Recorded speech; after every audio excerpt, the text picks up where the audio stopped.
Odessa Kingsolver Payne stands on the back porch with a mug of coffee gone cold in her hand, the way it's gone cold every morning for the last 4 months. She's looking at the feeder. Theodore built it the summer before he passed. Hung it himself, level and proud, right where he could see it from the kitchen window. It hasn't held fresh seed since spring. She used to know this yard by sound. The cardinal that scolded the jays. The chickadees fighting over the same perch every single morning. Now there's nothing. Just wind through an empty feeder, and a silence she's told herself is grief. Just grief, nothing more.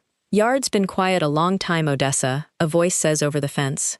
It's Ellison Boatwright, 78 years old, the only man on the block who ever kept a yard finer than Theodore's. Longer than you think. She doesn't answer right away. That silence isn't sorrow, he says. That's a yard telling you something. And if you let me, I'll show you what you did, and what you can still undo. She sets the coffee down. For the first time in months, she's listening. Ellison doesn't come inside the fence. He never has, not once since Theodore's funeral. But this morning he walks the length of it and lets himself through the gate like he's done it 100 times. He stands beside the feeder, hands in his coat pockets, studying it the way he used to study a chessboard.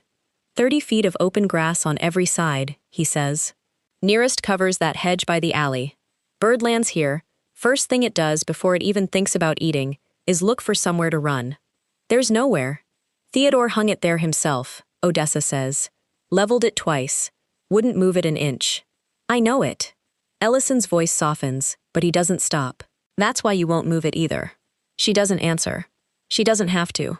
You're not protecting the birds, Odessa. You're protecting him. This spot, this exact spot, that's the last thing his hands touched out here. Moving it feels like losing him twice. He lets that sit a moment. But a feeder in the open is a feeder the birds are afraid of.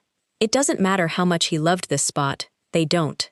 Odessa looks at the feeder a long time, the same way she's looked at his empty chair at the table. Then, for the first time in 4 months, she reaches for something of his and moves it. The shed still smells like him, motor oil and cedar, and it's in the corner, behind the rake, that Odessa finds them. 3 bags of birdseed, unopened, the plastic dusty but intact. Theodore bought the same brand every year from the hardware store on 8th. Never questioned it, never compared it to anything. It was just what you bought. She carries one out to Ellison like she's found treasure. He turns it over once, reads the label, and hands it back without much ceremony. Millet, red millet, wheat, oats. He says it flatly, the way you'd read ingredients off a label you already know is bad news. Cheap to bag, cheap to sell. Cardinals won't touch it.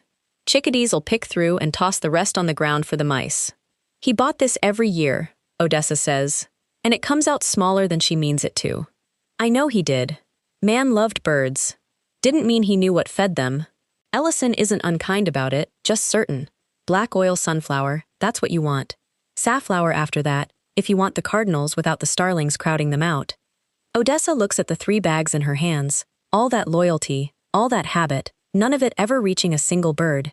She sets them down by the trash and writes the new names on the back of an old grocery receipt, like a promise she intends to keep. Odessa doesn't notice the smell until she's close enough to scrub it. A faint sour rot clinging to the feeder's bottom seam, where rainwater and old seed have been sitting since April.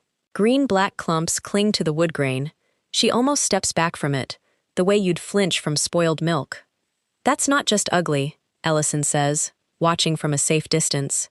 That's aspergillus. Fungus. Bird breathes that in. There's no fixing it after. No cure. It just dies. Odessa's hands go still on the brush. Every bird that fed here since spring, this thing was maybe killing them a little more each visit, he says, not unkindly, just plain. Droppings pile up too. Salmonella, trichomoniasis. One sick bird at a dirty feeder. It spreads to the whole flock that comes through. She doesn't say anything. She just starts scrubbing harder, 9 parts water, 1 part vinegar, the way Ellison told her. Her knuckles working into corners she hasn't touched since Theodore filled this thing last. It's the first time in months her body has done something other than sit, or stand, or stare. Sweat gathers at her hairline. Her shoulders ache in a way that feels almost good, like proof she's still made of muscle and not just memory.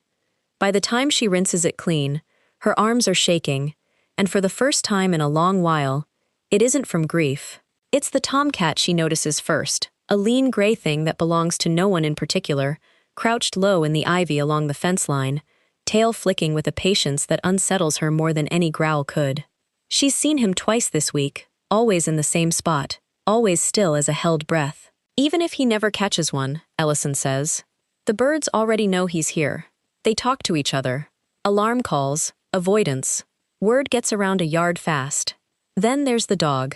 The new neighbor's shepherd mix. Unpredictable in a way the cat isn't. Barking at nothing. At everything. At hours that don't follow any pattern Odessa can find. Wednesday, it's silent all day. Thursday, it erupts at 6 a.m. and doesn't stop till noon. That's the part people miss, Ellison tells her, watching the fence line where the barking rattles a wind chime Theodore hung years ago. Birds can live with noise. They can't live with noise they can't predict. Cats a threat, dogs chaos. Together, this yard doesn't feel like a home to anything with wings. Odessa takes the chime down that afternoon, wraps it in a dish towel, and sets it on a shelf in the shed. Not thrown away, just quiet. A yard, she's starting to understand, needs rhythm more than it needs beauty. Something steady enough for something small and frightened to trust.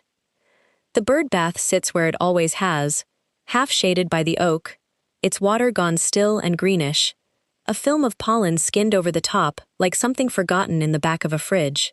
Odessa remembers Theodore out here every morning before work, sleeves rolled, dumping yesterday's water into the grass and refilling it from the hose, always saying the same thing. Birds don't come for what's ugly, but they sure don't come for what's dirty either.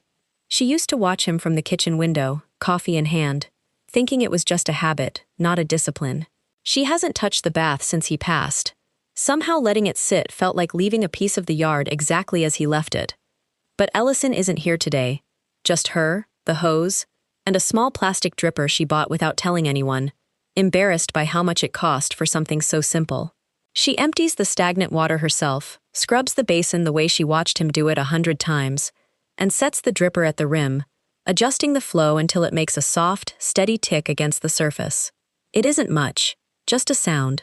But it's the first thing she's built out here alone, without his hands guiding hers, and when she steps back to look at it, her eyes sting in a way that has nothing to do with the vinegar. She hears it before she sees it. A soft, hollow thud against glass, the kind of sound that stops a house cold.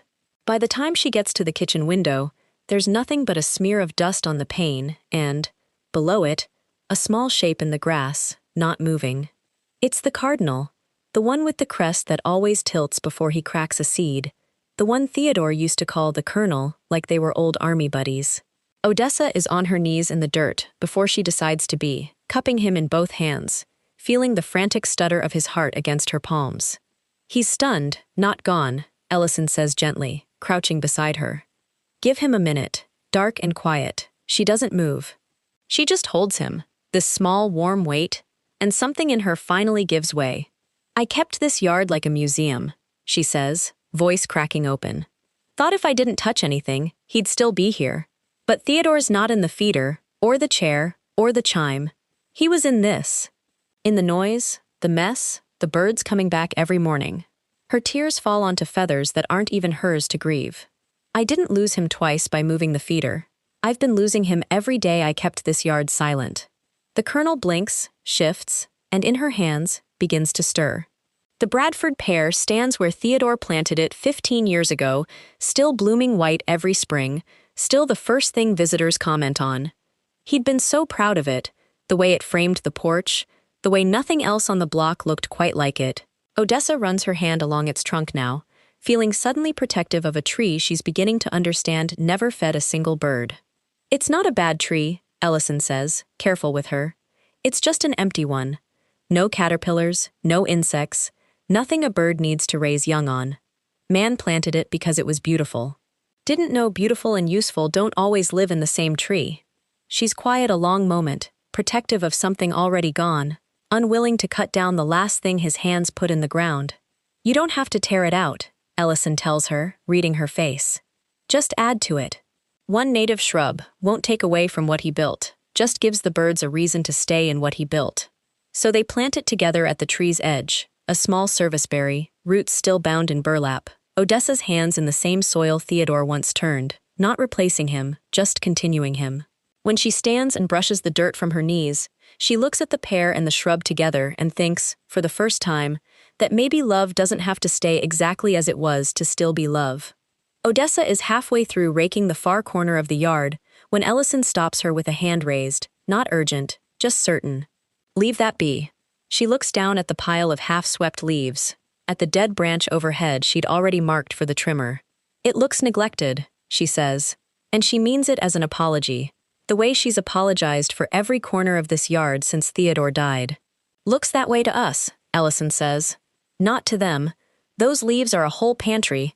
Insects, seeds, things ground birds like thrushes and sparrows can't find anywhere else. And that branch, ugly as it looks to you, that's a nesting site to a chickadee. Cavities already halfway formed. Odessa lowers the rake. For months, tidiness had felt like the only thing she could still offer this yard. Proof she hadn't let it go entirely to ruin.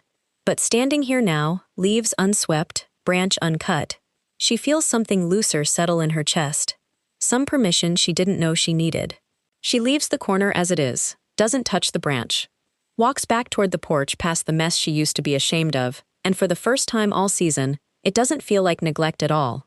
It feels like breathing room. For the yard, and maybe, quietly, for her too.